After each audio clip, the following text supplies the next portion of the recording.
Good morning students. Online classes में आपका स्वागत है। देखो, अपने जो पिछला वीडियो था वो अपने राज्य स्तरीय प्रशासन और इसके बाद में अपने ग्रामीण प्रशासन जो था उससे संबंधित था।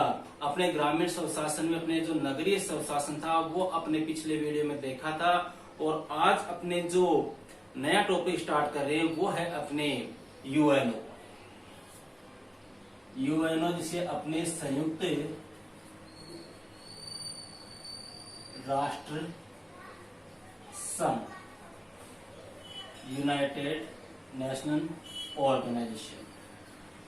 अपने बात करते हैं संयुक्त राष्ट्र संघ की। देखो, संयुक्त राष्ट्र संघ पढ़ने से पहले अपने थोड़ा सा इसके बेसिक पीछे की बातें करते हैं।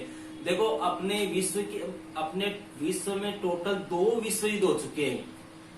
अपने 2 विश्व युद्ध हो चुके हैं। पहला विश्व युद्ध हुआ था 1914 से लेके 1918 तक, और दूसरा हुआ था 1939 से लेके 1945 तक। ये 2 विश्व युद्ध हो चुके हैं, और इन विश्व युद्धों में करोड़ों की संख्या में लोग मारे गए, लाखों लोग घायल हुए, बेघर हो गए, व्यापार बिजनेस पूरी तरह से एक प्रकार से चौपट सा हो गया। ठीक है, तो इन विश्व युद्ध के बाद में देखो, जो कुछ देश थे, ऐसे देश थे जो चाहते कि शांति कायम हो, अमन कायम हो, तो उन देशों में अपने बात करें तो जो प्रथम विश्व युद्ध हुआ था, उस प्रथम विश्व युद्ध के बाद में देखो मित्र राष्ट्रों की तरफ से या अपने कुछ ऐसे देश थे जो ये चाहते थे कि एक ऐसे संगठन की स्थापना हो, एक ऐसा संघ बनाया जाए जो क्या करे, अपने अंतर्राष्ट्रीय युद्धों को समाप्त करे, आपस में शांति भाईचारा कायम कर सके, आपसी वैमनस्य उसको दूर कर सके। इस प्रकार का फैसला किया गया प्रथम विश्व युद्ध के बाद में। और प्रथम विश्व युद्ध के बाद में 10 जनवरी 1920 को एक संघ की स्थापना की गई थी जिसका नाम था राष्ट्र संघ। और इसकी स्थापना किसने की थी? वुडरो विल्सन, जो अमेरिका के थे। वुडरो विल्सन ने इसकी स्थापना की थी, और इसका जो मुख्यालय था वो कहां पर था? अपने जिनेवा में था। अब देखो, संयुक्त राष्ट्र ये राष्ट्र संघ जो है, इसकी स्थापना 10 जनवरी 1920 को हो गई थी, और इसकी स्थापना का प्रमुख उद्देश्य ये था कि अंतर्राष्ट्रीय शांति और समझौते कायम करना, आपसी एकता को बनाए रखना। लेकिन हुआ क्या? इसके विपरीत हो गया। ये अंतर्राष्ट्रीय शांति बनाए रखने में क्या रहा? एक प्रकार से नाकाम रहा। देशों के जो आपसी मनमुटाव थे, झगड़े थे, उनको शांत करने में, उनको समाप्त करने में, उनका निपटारा करने में एक प्रकार से क्या हो गया? असफल हो गया। ये असफल हो गया, इसीलिए कौन सा युद्ध हुआ? द्वितीय विश्व युद्ध हुआ। अब द्वितीय विश्व युद्ध के समय वही 2 गुट, मित्र राष्ट्र और दूरी राष्ट्र। देखो, द्वितीय विश्व युद्ध कैसे हुआ था, क्या हुआ था, वो अपने सारे वीडियो में आप देख सकते हो। अपना एक वीडियो डाला हुआ है द्वितीय विश्व युद्ध के ऊपर। तो द्वितीय विश्व युद्ध में वही 2 गुट थे। एक गुट तो था मित्र राष्ट्रों का, और दूसरा गुट था अपने धुरी राष्ट्र, जर्मनी वगैरह वो। अब देखो, इन्हीं मित्र राष्ट्रों में से था अपने अमेरिका। अमेरिका किसमें था? मित्र राष्ट्रों में था। और अमेरिका का जो उस समय अमेरिका जो है, उस समय अमेरिका का राष्ट्रपति था अपने रूजवेल्ट। अमेरिका जो है, इस अमेरिका का राष्ट्रपति कौन था? Franklin D Roosevelt. रूजवेल्ट बोलते अपने, या फ्रैंकलिन डी रूजवेल्ट। इसने यह प्रयास किया कि क्यों ना किसी भी तरह करके अब की बार एक ऐसा अंतर्राष्ट्रीय संगठन बनाए जो क्या कर सके, इस प्रकार के युद्धों को क्या कर सके, समाप्त कर सके। जो विभिन्न देशों के मध्य जो आपस में मनमुटाव हो रहे हैं, जो झगड़े हो रहे हैं, जो ये कलश हो रहा है, इस प्रकार को अपने एक प्रकार से क्या कर दे, समाप्त कर दे, अर्थात अंतर्राष्ट्रीय शांति व समझौते कायम कर सके, आपसी सुरक्षा की भावना कायम हो सके। इस प्रकार का प्रयास करने के लिए रूजवेल्ट सबसे आगे आए। इसके अलावा अपने ब्रिटेन जो था, ब्रिटेन के प्रधानमंत्री थे जिनका नाम था चर्चिल। देखो, इन्होंने एक पंक्ति भी कही थी। इन्होंने कही थी कि हथियार लड़ाने से अच्छा है, हथियार लड़ाने से अच्छा है कि क्या लड़ाया जाए? जुबान लड़ाई जाए। किसने कही थी? चर्चिल ने कही थी कि अगर अपने विश्व युद्धों में आपस में हथियारों से लड़ रहे, एक दूसरे का गला काट रहे और फिर अपनी बात को मनवा रहे, इससे अच्छा तो यह है कि हम एक अंतर्राष्ट्रीय मंच की स्थापना करें और उस पर सभी देश आपस में मिलकर बैठकर आपसी जुबान से या वाद विवाद करके या अपनी बातों को रख के या तर्क वितर्क करके उसका क्या करे, समाधान करे। इसीलिए इसने कहा था कि हथियार लड़ाने से अच्छा है कि क्या लड़ाया जाए, जुबान लड़ाई जाए। मतलब हथियारों से एक दूसरे का गला काटने से अच्छा है कि एक साथ बैठकर आपस में क्या की जाए, वाद विवाद बहस की जाए, आपस में तर्क वितर्क करके आपस में समझौता करके किसी मुद्दे को निपटाया जाए। अब इसी को देखो, ये जो रूजवेल्ट था, इसी रूजवेल्ट ने, अमेरिका का रूजवेल्ट था, ब्रिटेन के चर्चिल थे, इसके अलावा रूस था, अपने चीन था, ये कई बड़े जो देश थे, मित्र राष्ट्रों के देश थे, उन्होंने ये फैसला किया कि हमें एक अंतर्राष्ट्रीय संघ की स्थापना करनी है ताकि भविष्य में जाकर इस प्रकार का युद्ध कभी भी ना हो। अब इसी रूजवेल्ट ने संयुक्त राष्ट्र संघ की स्थापना करने के लिए देखो किस प्रकार से प्रयास किया। इसके पहले अपने कुछ सम्मेलन आते हैं जिनमें कई बार पूछ लेते हैं ये सम्मेलन क्यों हुआ, किस लिए हुआ, उनके बारे में अपने छोटी मोटी बातें कर लेते हैं। सबसे पहले देखो एक सम्मेलन हुआ था जिसका नाम था अटलांटिक चार्टर। ये सब रूजवेल्ट के नेतृत्व में रखना। देखो अटलांटिक चार्टर कब हुआ था, 1941 में हुआ था। और इस चार्टर का प्रमुख उद्देश्य क्या था, इसका उद्देश्य था जो मित्र राष्ट्र थे उन मित्र राष्ट्रों का मनोबल बढ़ाना। किसके विरुद्ध, दूरी राष्ट्रों के विरुद्ध। मतलब जो युद्ध चल रहा था उस युद्ध के दौरान मित्र राष्ट्र जो है वो एक प्रकार से कमजोर थे स्टार्टिंग के अंदर। हालांकि अंत में तो मित्र राष्ट्र विजय हो गए थे, लेकिन स्टार्टिंग जो थी अमेरिका के आने से पहले इनकी स्टार्टिंग जो थी वो एक प्रकार से कमजोर थी। इनकी कंडीशन दयनीय थी क्योंकि जर्मनी, जापान शक्तिशाली देश थे, एक प्रकार से मित्र राष्ट्र हार रहे थे। लेकिन अमेरिका के आने के बाद में मित्र राष्ट्रों की विजय प्रारंभ हो गई थी। तो ये अटलांटिक चार्टर है, ये कब हुआ था, 1941 में हुआ था। और इसका प्रमुख उद्देश्य क्या था कि जो मित्र राष्ट्र है उन मित्र राष्ट्रों का दूरी राष्ट्रों के खिलाफ क्या बढ़ाना, मनोबल बढ़ाना। इसके बाद में दूसरा सम्मेलन हुआ था, उसको बोलते हैं वाशिंगटन घोषणा या संयुक्त राष्ट्र घोषणा पत्र। यह हुआ था 1942 में। देखो वाशिंगटन में हुआ था संयुक्त राष्ट्र घोषणा पत्र। मतलब इसमें संयुक्त राष्ट्र संघ की स्थापना करने की क्या हुई थी, घोषणा हुई थी। और इसी घोषणा के दौरान ही 26 मित्र राष्ट्र ऐसे थे जिन्होंने उसी समय इसके ऊपर क्या कर दिए, हस्ताक्षर कर दिए कि हाँ हम इसके लिए क्या है, तैयार है। फिर इसके बाद में हुआ था मास्को सम्मेलन। मास्को सम्मेलन ये हुआ था कब, 1943 में। देखो मास्को सम्मेलन क्यों हुआ था, देखो सबसे पहले बात तो इस मास्को सम्मेलन में किन किन देशों ने भाग लिया था, अमेरिका, ब्रिटेन, चीन और रूस। इन देशों ने मास्को सम्मेलन में भाग लिया था। और इस सम्मेलन का प्रमुख उद्देश्य क्या था कि एक अंतर्राष्ट्रीय संस्था स्थापित की जाए। कहने का मतलब हो कि इन्होंने ये कहा कि किसकी स्थापना की जाए, यूएनओ की स्थापना की जाए, या दूसरी भाषाएं बोलते कि अंतर्राष्ट्रीय संस्था की क्या की जाए, स्थापना की जाए। मतलब अंतर्राष्ट्रीय संस्था की स्थापना पर जोर जो है वो सबसे पहले कौन से सम्मेलन में दिया गया था, मास्को सम्मेलन में ही दिया गया था, जो कब हुआ था, अक्टूबर 1943 में। इसके बाद में ईरान की राजधानी आती है अपने तेहरान।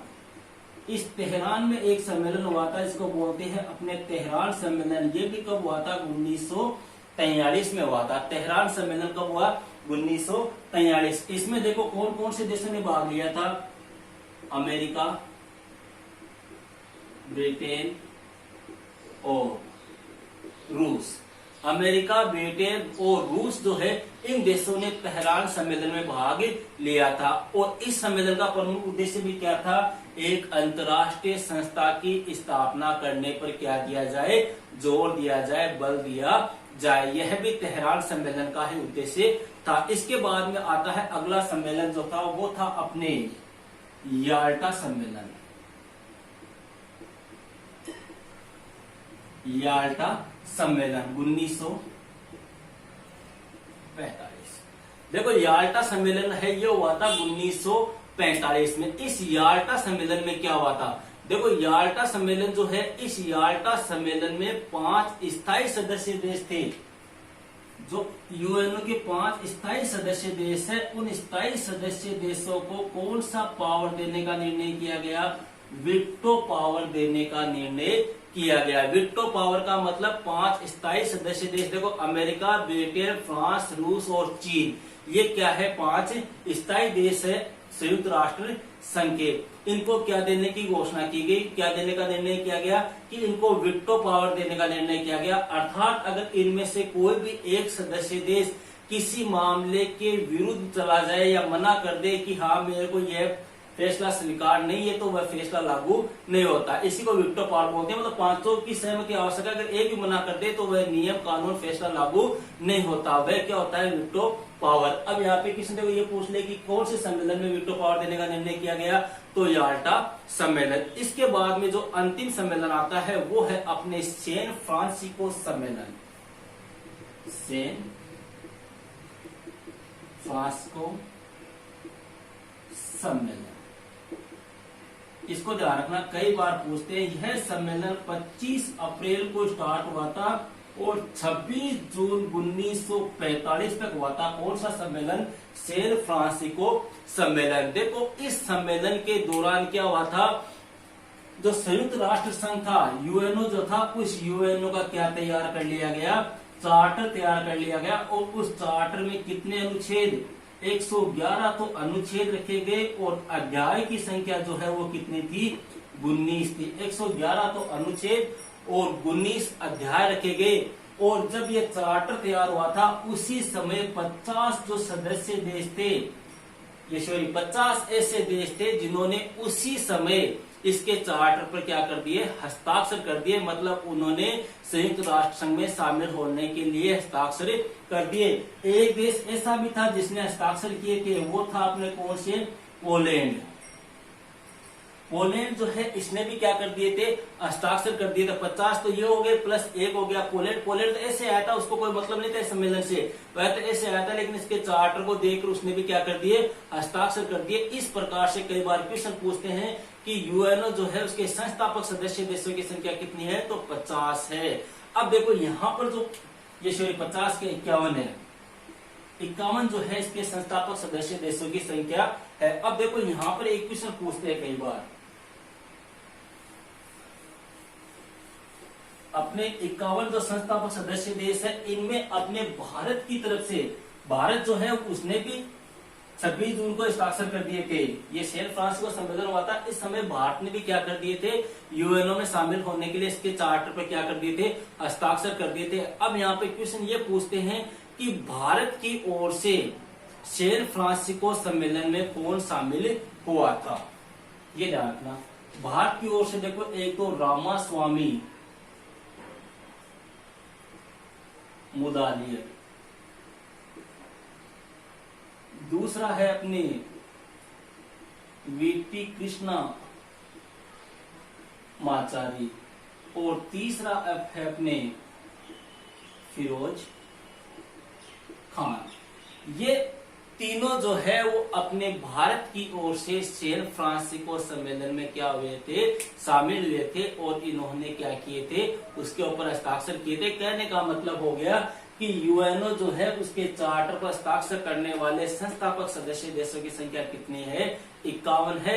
अनुच्छेद जो थे वो 111 थे, अध्याय जो थे वो कितने थे, 19 थे। अब बात करते हैं कि संयुक्त राष्ट्र संघ जो है इसकी स्थापना जो है, स्थापना क्यों की गई, स्थापना के प्रमुख उद्देश्य क्या थे। संयुक्त राष्ट्र संघ की स्थापना के प्रमुख उद्देश्य की अपने बात करते हैं। पहला उद्देश्य क्या आता है, अंतर्राष्ट्रीय शांति व सुरक्षा बनाए रखना। पहला उद्देश्य क्या था, अंतर्राष्ट्रीय शांति व सुरक्षा बनाए रखने के लिए। देखो संयुक्त राष्ट्र संघ की स्थापना जो है वो अंतर्राष्ट्रीय शांति अर्थात जो विश्व के विभिन्न देश है उन विभिन्न देशों के मध्य आपस में क्या बनाए रखना, शांति बनाए रखने के लिए और सभी देशों की सुरक्षा करने के लिए यूएनओ की स्थापना की गई। पहला तो अपने ये हो गया। दूसरे उद्देश्य की अपनी बात करें तो दूसरा उद्देश्य अपने हो गया कि आर्थिक, सामाजिक, राजनीतिक, मतलब किसी भी प्रकार की कोई समस्या हो जो संस्थापक ये जो सदस्य देश है ना, उन सदस्य देशों को चाहे आर्थिक समस्या हो, चाहे सामाजिक हो, चाहे सांस्कृतिक हो, या कोई मानवीय समस्या हो, किसी प्रकार की समस्या हो, उस समस्या का निपटारा करने के लिए भी किसकी स्थापना की गई? संयुक्त राष्ट्र संघ की स्थापना की गई। इसके अलावा जो सदस्य देश थे, उन सदस्य देशों के मध्य आपसी क्या कायम करना? आपसी मित्रतापूर्ण व्यवहार कायम करने के लिए किसकी स्थापना की गई? संयुक्त राष्ट्र संघ की स्थापना की गई। और अंतिम अगर उद्देश्य की बात करें तो युद्धों की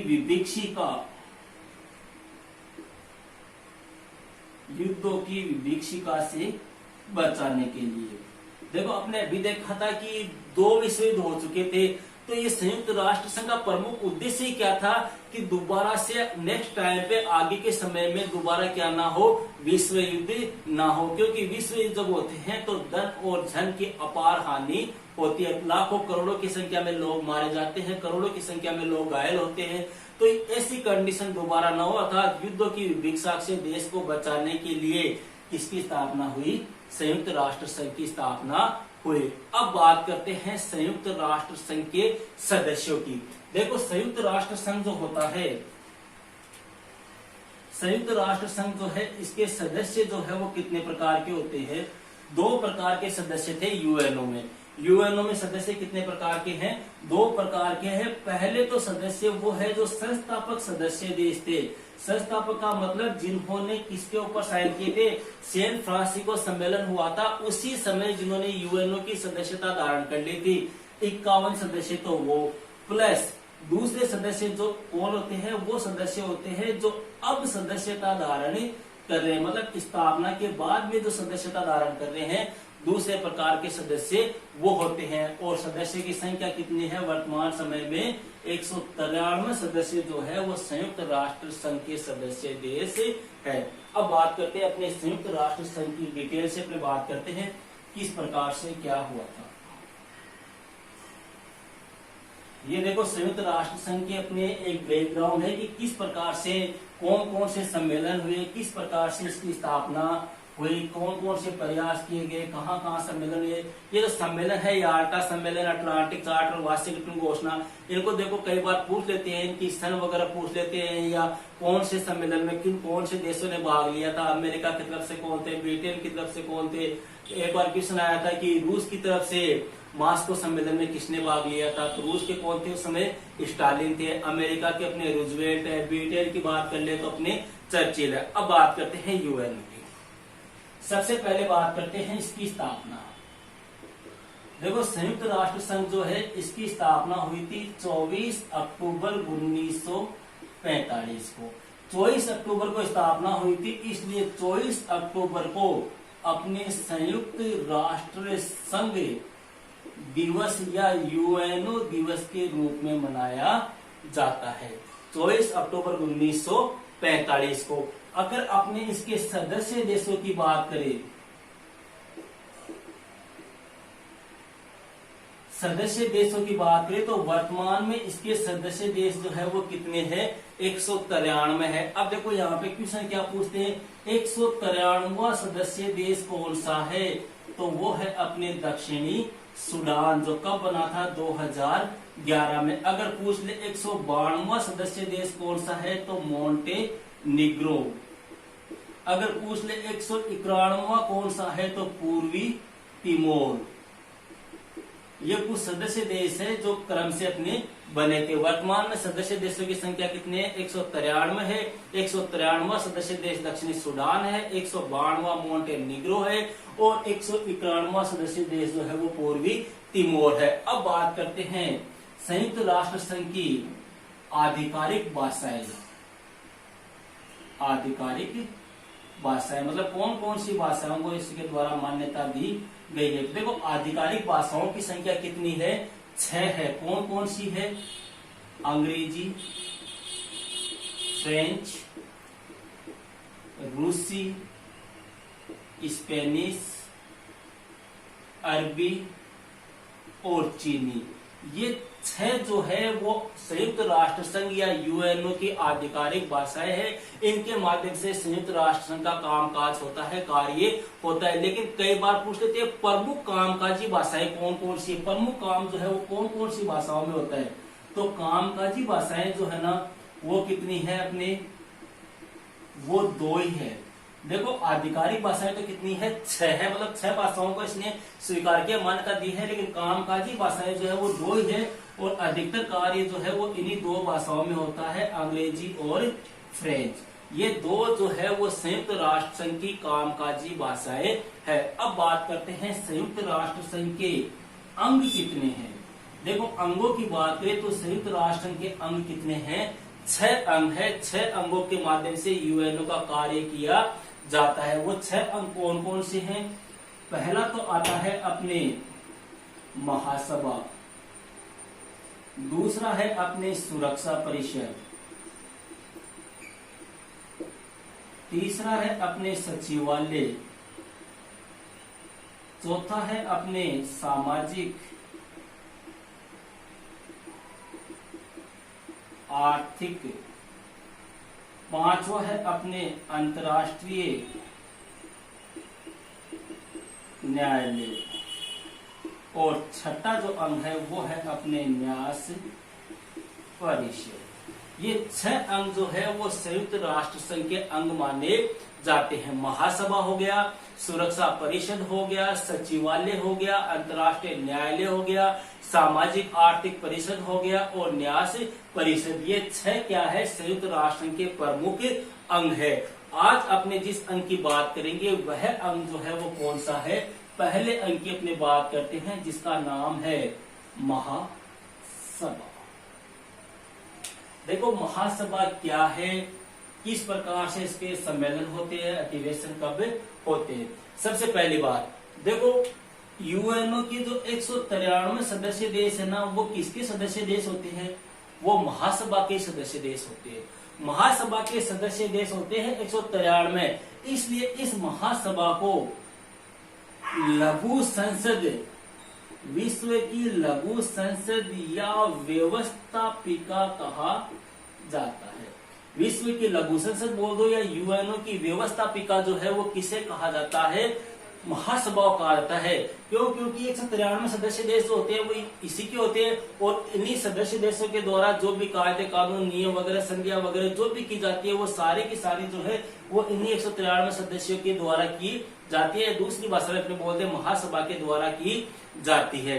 अब देखो इसके सदस्य देशों की संख्या कितनी है, 193 है और प्रत्येक सदस्य देश जो है वो कितने आदमी भेज सकता है, अपने कितने प्रतिनिधि भेजता है, 5 प्रतिनिधि प्रत्येक सदस्य देश भेज सकता है। लेकिन उनका मत जो है वो कितना माना जाएगा, एक ही माना जाएगा। मतलब 193 सदस्य देश है वो अपने जब सम्मेलन होता है, महासभा का अधिवेशन होता है तो उसमें कितने प्रतिनिधि भेज सकता है, 5 प्रतिनिधि भेज सकता है। लेकिन उनका मत जो है वो कितना माना जाएगा, एक ही माना जाएगा। और महासभा जो होती है, इस महासभा का सत्र जो है वो प्रत्येक वर्ष या हर साल कौन से महीने में, जो सितंबर माह है उस सितंबर माह के तीसरे मंगलवार से स्टार्ट होता है। सितंबर माह के तीसरे मंगलवार से शुरू होता है और 25 दिसंबर अर्थात क्रिसमस डे तक चलता है। ये ध्यान रखना, सितंबर माह के तीसरे मंगलवार से शुरू होता है और कब तक चलता है, क्रिसमस डे तक चलता है। और इसके जो अध्यक्ष होते हैं, महासभा का एक अध्यक्ष भी होता है। और अगर पूछ ले कि प्रथम अध्यक्ष कौन थे, महासभा जो होती है इसका एक क्या होता है, अध्यक्ष होता है। और अगर अपने क्वेश्चन आ जाए कि महासभा के प्रथम अध्यक्ष कौन थे, तो प्रथम अध्यक्ष जो थे वो थे अपने हेनरी पॉल स्पोक। देखो हेनरी पॉल स्पोक जो है वो यूएनओ की महासभा के प्रथम अध्यक्ष थे। और ये कहां से थे, इनका संबंध था अपने बेल्जियम से।